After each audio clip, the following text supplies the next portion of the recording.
The moment my mother handed me a serving tray and told me to start taking drink orders for my brother's 25 guests, something inside me finally snapped.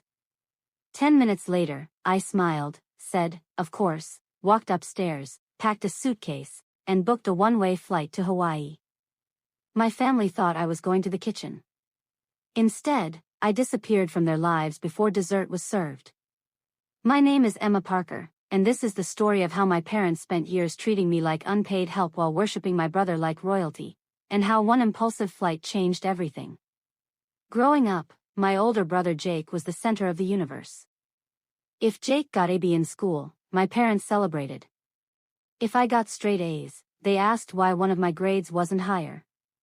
If Jake forgot Mother's Day, everyone laughed. If I forgot to buy a birthday card, I was called selfish. For years, I tried to earn their approval. I cleaned. I helped. I babysat cousins. I organized family events. I showed up whenever someone needed help. The more I gave, the more they expected. Nothing was ever enough. When I was 28, I finally started building a life I loved. I had a successful remote marketing career. My own apartment. Friends who respected me. For the first time, I felt independent. Unfortunately, my family hated that. Especially my mother. She constantly complained that I was becoming too distant. What she really meant was that I was becoming harder to control. Then Jake announced he was hosting a huge engagement party. 25 guests. Family members. Friends. Coworkers. Everyone important. The moment my parents called, I knew trouble was coming. "Emma, you'll help, right?" my mother asked. "Help with what?" "Everything." That should have been my warning. 3 days before the event, I received a detailed list. Food preparation. Decorations. Cleaning. Guest seating. Serving. Dishwashing. Basically, every job. Meanwhile, Jake's only responsibility was showing up. I called my mother immediately. "You expect me to do all of this? You're better at these things." Translation: we expect free labor. I almost refused.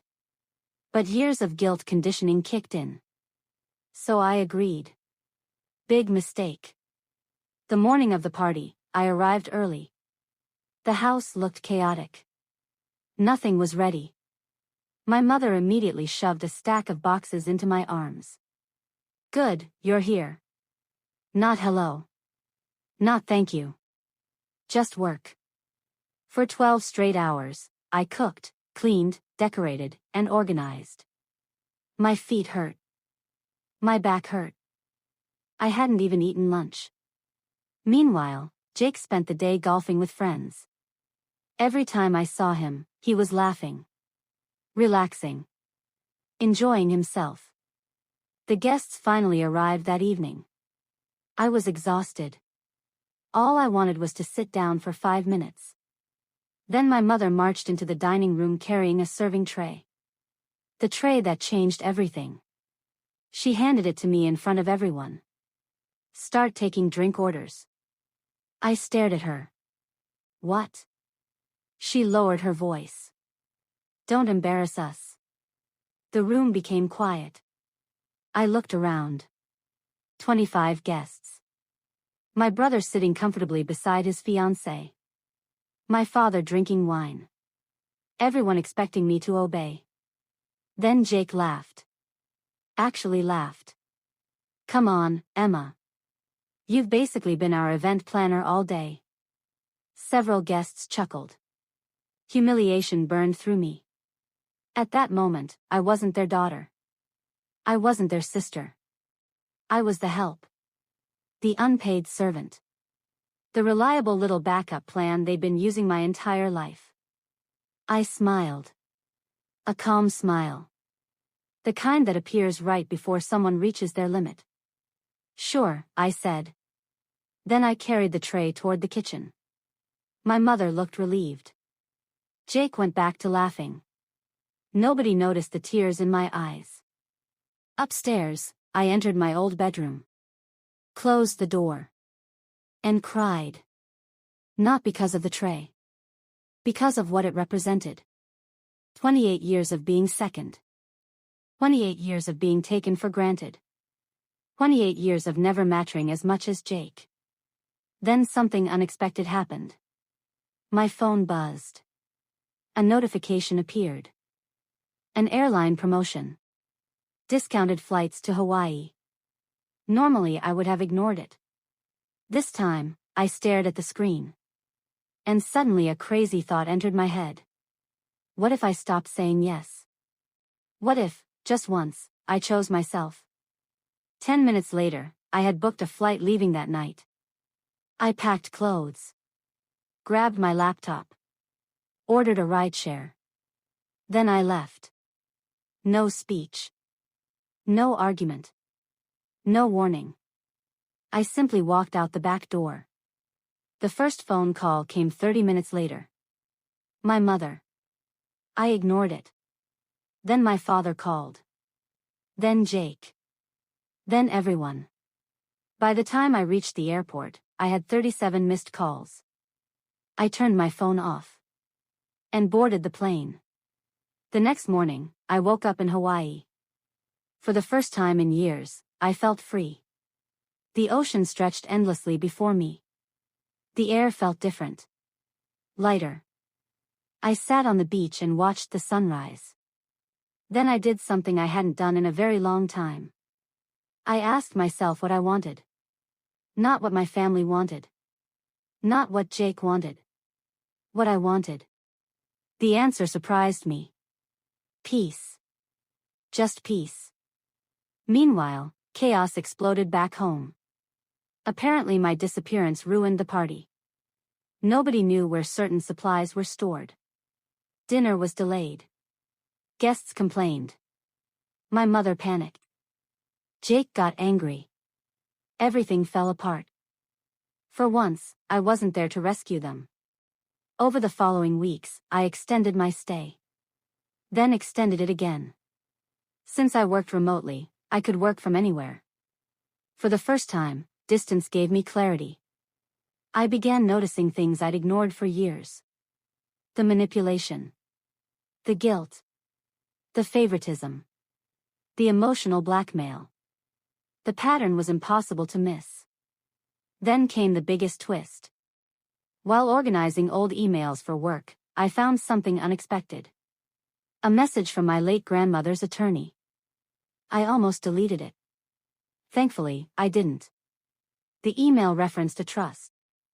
My trust. Confused, I contacted the law firm. What they told me left me speechless. Years earlier, my grandmother had created an investment trust for me. A substantial one. She specifically instructed that I receive it when I turned 30. I was 28. And apparently nobody in my family knew. Or so I thought. Then I learned something shocking. Someone had repeatedly contacted the attorney's office asking about the trust. Someone pretending to represent family interests. Someone named my father. My stomach dropped. Suddenly countless memories made sense. The pressure to stay close. The guilt trips. The constant demands. Had they known money was involved? I started digging. The deeper I looked, the uglier things became. Several relatives quietly confirmed something I'd suspected for years. My parents constantly talked about future inheritance. Not Jake's. Mine. Because Grandma had always favored me. Because she trusted me. Because she knew exactly how my parents behaved. For weeks I wrestled with what to do. Part of me wanted confrontation. Another part wanted silence. Then my mother called again. This time I answered. The conversation lasted less than 5 minutes. She didn't ask how I was. Didn't ask if I was happy. Didn't ask if I was okay. Instead, she said, "When are you coming back?" No apology. No accountability.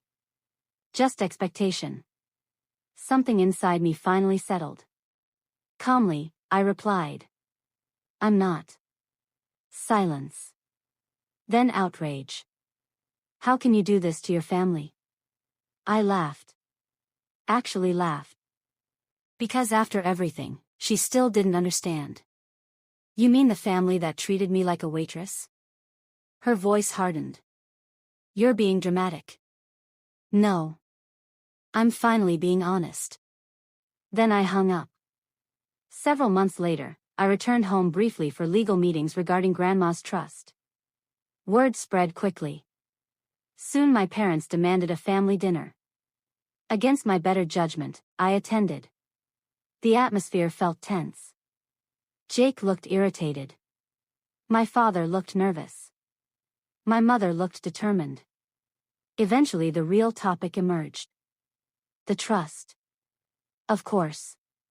My father cleared his throat. We should discuss what's best for the family. There it was again. Family. The word they always used when they wanted something. I smiled. Then I opened a folder. Inside were documents. Legal documents. Proof that Grandma had left specific instructions. The trust belonged solely to me. No exceptions. No shared control. No family committee. Just me. My father's face fell. Jake looked furious. Then came the final revelation. A handwritten letter from Grandma. One I'd never seen before. In it, she wrote. Emma, if you're reading this, you've probably spent too many years putting everyone else first. Promise me you'll finally choose yourself. Tears filled my eyes.